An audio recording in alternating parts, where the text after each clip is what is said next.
even a faint color, you can tell me if you see it. A little green. Okay. Not about, well, blue. Green. You see a little blue maybe? Maybe. Any red? No red. Okay. Oh wait, no, I do see it now. A little bit? Maybe a shimmer along the edges of the letters? Yes. Okay. That's perfectly normal, but we're going to teach you how to fix it. Okay? Good. Okay, that's it. You passed the test. It's not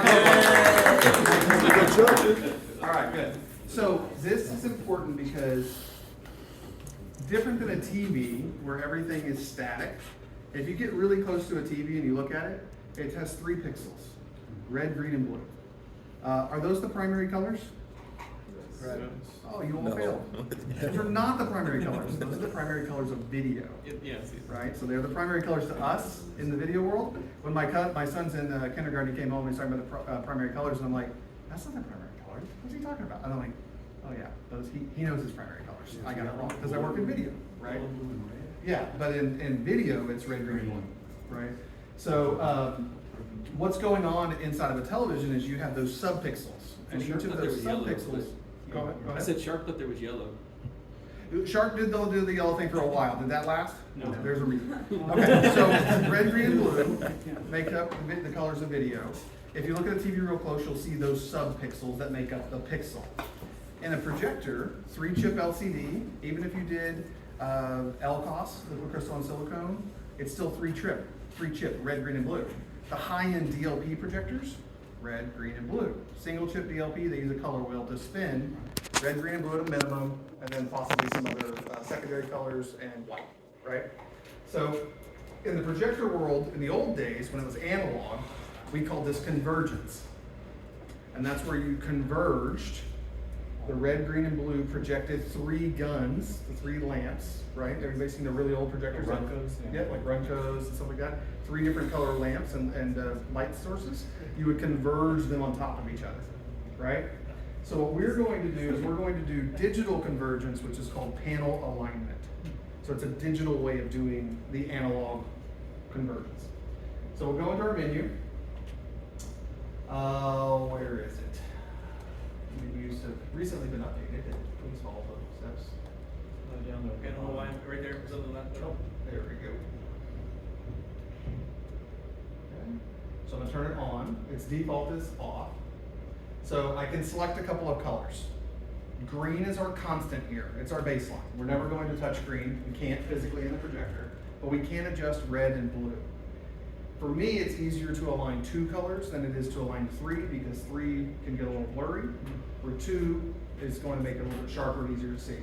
So we'll start with red, the R, and I'm just going to come down and say we're just going to look at the pattern color of red and green, and we're going to hit our start adjustments. Now, Epson does do this slightly different than some of the other manufacturers. We'll ask you if you want to shift the whole panel, or if you want to adjust the 4 corners first. The 4 corners are the quadrants, so 1/4 of the screen, right? In this case, as I'm taking a quick gander, by the way, this is not calibration. In my mind, this is the finishing touches of a proper install. You should be doing this on every single install you can. Not in the ultra short projectors, doesn't exist. Okay, but any front projection, 3-chip, you should be doing this on. I'm just doing a quick scan on this image, and it looks to me like the red is slightly on the right across the entire image. So I'm just going to go ahead and do the whole panel. And I'm going to really shift the red to the right so everyone, including people in the back, can see it. There. See that? Can you see in the back? I can't see red. Yes, it's on the right. Was it? Yeah. This is going to be more difficult for you. You're taking out the trash. your buddy's doing the panel on it, right? But you can see, not only did I screw up the, there you go, even if you want to hold it over here. So you can see that red is really far off, right? So what's happened is I've digitally shifted the red off of the green, and that's why I see green and red distinct on the vertical. Still kind of yellow because the red and green are mixing to make yellow on the horizontal. Okay, so I'm going to shift this back over. Again, I'm going to get close because these pixels are tiny. These numbers don't matter. If you're OCD, you don't look at them. what I'm going for is I'm going for the blend of red and green to make yellow, right? So now that I've done that, I'm stacked. The number happens to be 4. Don't care, right? If I OCD, I don't look at it because it doesn't matter. It's always a visual check. Now that I've done this, I can go in and tighten it up a little bit and adjust the 4 corners. You can even go into each individual intersection and adjust them if you wanted to. I think that's a little overkill, but I am going to ask you to do this on every single one of them. So outside of getting the proper color, whenever you mix the colors together, what else will this allow me to do? Sharper. What do you mean sharper? The focus. The focus? Why would it be sharper? Because you're actually focusing one line versus 3 split lines that are really close together. Spot on, right? If I'm projecting the pixels, I want them to go from being slightly off to stacking directly on top of each other. And that's going to give me more color accuracy, what we intend as a projector manufacturer, but it's also going to give me a sharper image. So I'm going to go in now, I'm going to change it to B for blue, pattern green and blue, and I'm going to start my adjustments. This is going to be kind of a teal looking color. Looking at it, my blue is pretty much on. We're going to say it's 1 or 2 clicks probably to the right, kind of like my red was. So yeah, I'm going to move it here, and I think it looks good, right? And that ended up being 2 clicks. So now that I've done this, what do you think I should do?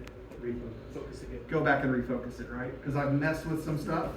So I'm gonna pop back out. I'm gonna go back to my lens setting, and I'm gonna go to focus. I'm gonna check it one more time to make sure my pixels look really nice and sharp. I would go ahead and make it blurry, bring it back in.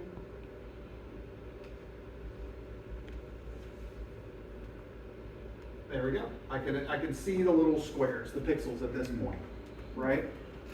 So now I've aligned my image.